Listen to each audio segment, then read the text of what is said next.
or human embryogenesis refers to the development and formation of the human embryo.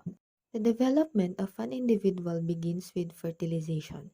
When the pronuclei of the oocyte and sperm cell merge, the genetic material of the father and mother is combined.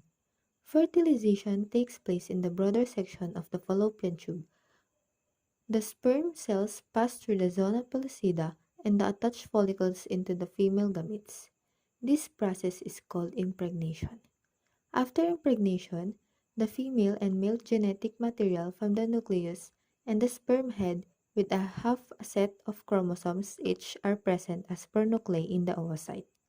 Before the pronucleus membrane breaks up and the mother's and father's chromosomes start to form pairs, the genetic material is duplicated, so that there are two copies of the paired genome. The resultant cell is referred to as a zygote. A zygote is the union of the sperm cell and the egg cell, also known as a fertilized ovum. The zygote begins as a single cell but divides rapidly in the days following fertilization. About 30 hours after fertilization, the zygote divides through a process called cleavage into two individual cells that are called blastomeres. They are smaller than the mother cell, as the zona pellucida that surrounds them remains intact up until around day 5. The resultant blastomeres continue to divide so that by about 40 to 50 hours after fertilization, the 4-cell stage is reached. From this stage on, the cells no longer divide synchronously, so that the cleavage stages with odd numbers of blastomeres can occur. Around 55 hours after fertilization, the 8-cell stage is reached. As the resulting embryo looks like a mulberry, this stage is referred to as the mulberry stage. The embryo is referred to as the morula, after the Latin word morum, meaning mulberry.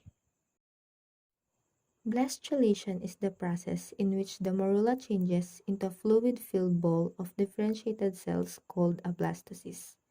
It generally occurs during days 5 to 7 after fertilization.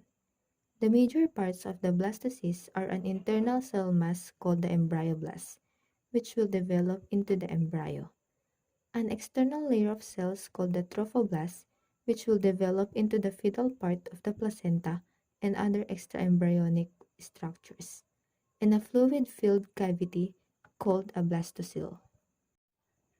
The germinal stage ends when the blastocyst implants in the endometrium of the uterus. After implantation occurs, the blastocyst is called an embryo, and it will soon obtain nutrients from the mother's blood via a temporary organ called the placenta.